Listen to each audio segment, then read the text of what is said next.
Hay historias que nacen en un momento específico de la historia y con el tiempo desaparecen, pero hay otras que aunque pasen siglos encuentran la manera de aparecer. Durante mucho tiempo pensé que las historias más extrañas que encontré en el internet pertenecían a la parte de lo misterioso o paranormal, relatos difíciles de creer, teorías como sacadas de una película y preguntas que muchas veces quedaron sin respuesta. Pero mientras investigaba un tema en particular, hubo algo que llamó muchísimo mi atención. Historias separadas durante cientos de años que para muchas personas tienen algo en común. Personas con poder, niños como víctimas, secretos ocultos y supuestos rituales. Y una misma pregunta que vuelve una y otra vez. ¿Estamos viendo una tradición que realmente ha sobrevivido durante siglos? ¿O estamos viendo cómo los seres humanos repiten patrones? Pero cuando ocurre algo terrible como un crimen contra un, especialmente cuando está involucrada una persona con poder, influencia o dinero, es normal que aparezcan preguntas. Queremos entender cómo alguien pudo haber hecho algo así y saber si hay más personas involucradas. Queremos encontrar una explicación para algo que parece imposible de aceptar. Y es justamente ahí donde empiezan a aparecer algunas de las conexiones más polémicas de la historia. Una de ellas relacionada a antiguas acusaciones medievales, conocidas como el libelo de sangre, con teorías modernas sobre élites, sociedades secretas y casos como el de Jeffrey Epstein. Ahora, antes de entrar al tema, quiero aclarar algo. Este video no busca defender una religión o atacar a otra. Tampoco busca decirle a alguien lo que debe creer. Mi intención es revisar las historias, conocer los hechos que existen tras de ella y entender por qué algunas personas conectan acontecimientos pasados hace años. Entonces, la pregunta que vamos a investigar es: ¿existen realmente una conexión entre estas antiguas acusaciones y casos modernos como el de Epstein? ¿Estamos frente a una continuidad de prácticas ocultas o estamos viendo cómo los seres humanos crean patrones para explicar actos que parecen demasiado oscuros para comprender? A lo largo de la historia, la sociedad ha intentado explicar los acontecimientos que más miedo dan, pero esa búsqueda de respuestas puede tomar diferentes caminos.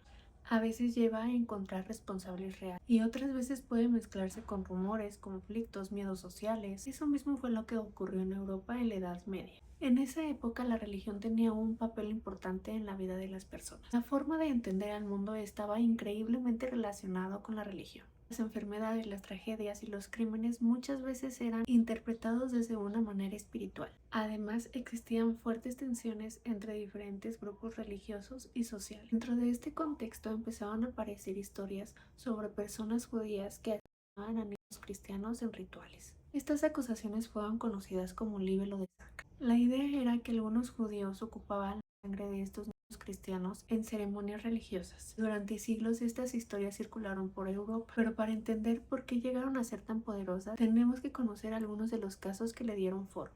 William de Norwich fue la primera gran acusación documentada y comienza en Inglaterra en el año 1144. En la ciudad de Norwich vivió un niño llamado William que tenía alrededor de 12 años y trabajaba como aprendiz de curtido. Un día desapareció y su familia empezó a buscarlo. Después de algunos días, su cuerpo fue encontrado cerca de la ciudad. Hasta ese momento era una tragedia, un niño muerto y la gente buscando respuestas. Pero esta historia tomó otro rumbo años después. Un monje llamado Tomás de Momo escribió un relato sobre la muerte de William. En ese texto afirmó que el niño había sido asesinado por miembros de la comunidad judía para un ritual religioso. Según en esta versión, William había sido torturado y asesinado como una representación de la crucifixión de Jesús. Esta historia comenzó a difundirse y William fue considerado como un niño mártir. Sin embargo, cuando los historiadores empiezan a tomarle atención a este caso, encuentran una diferencia importante. Sabemos que William existió y sabemos que William murió, pero la explicación del supuesto ritual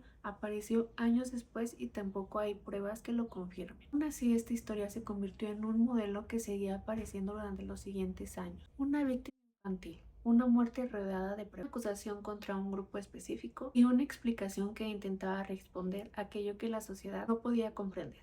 Después de 100 años, una historia parecida a la de William volvió a sonar. Esta vez ocurrió en la ciudad de Lincoln en el año 1255. Era un niño llamado Hugh.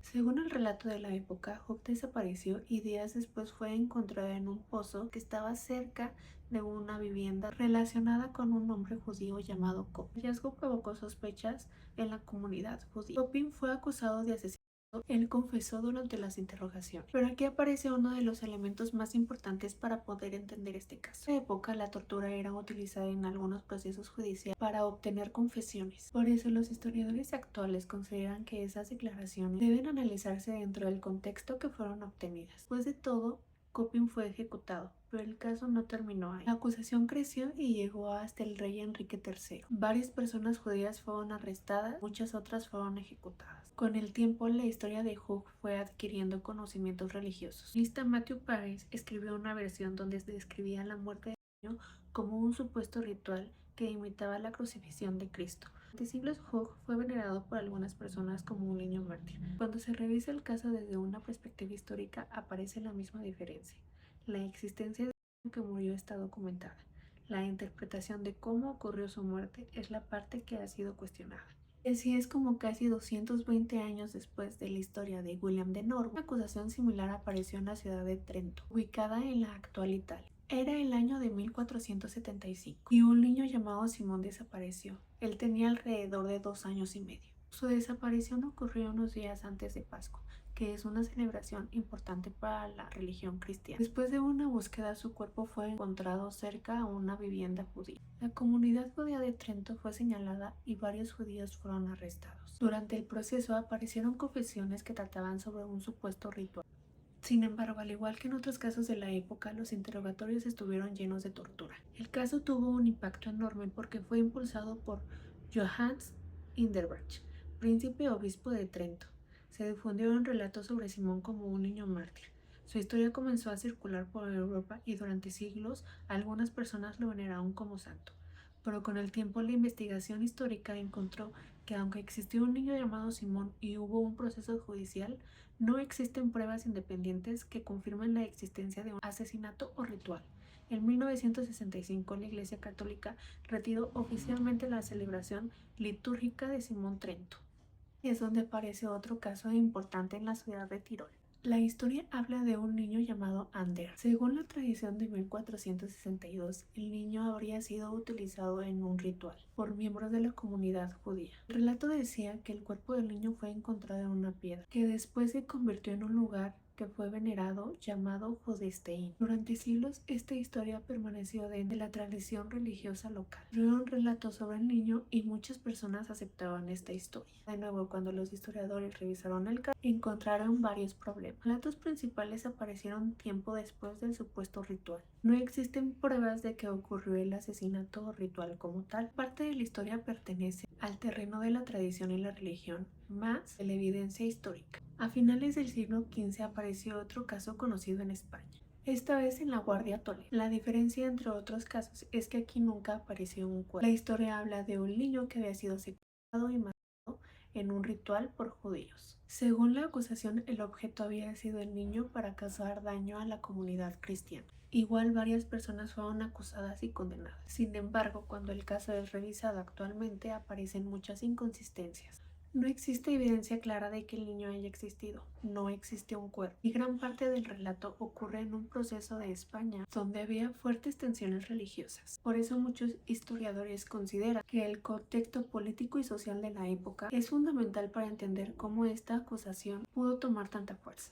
Y después de revisar estos casos hay algo que llama muchísimo la atención. Que ocurrieron en lugares diferentes y separados por cientos de años, muchas historias sí que comparten ciertos elementos. Una víctima infantil, una muerte rodeada de misterio, un grupo señalado, la idea de un secreto oculto y rituales detrás del crimen. Estos elementos son los que precisamente hacen que las personas tiempo después relacionen las historias con casos modernos. Porque cuando aparece un crimen que involucra poder, dinero y víctimas vulnerables, muchas personas buscan entender si existe algo más profundo detrás. Aquí es donde llegamos al punto central de esta investigación, porque el libelo de la sangre pertenece al pasado. O la pregunta sobre personas poderosas cometiendo crímenes y ocultándolos pertenece al presente. Hasta este punto hemos hablado de historias ocurridas hace cientos de años, relatos medievales donde se cruzaban historias reales, creencias religiosas, miedos y conflictos sociales. Pero en tiempos reales sí han existido casos comprobados donde personas sí han cometido este tipo de delitos.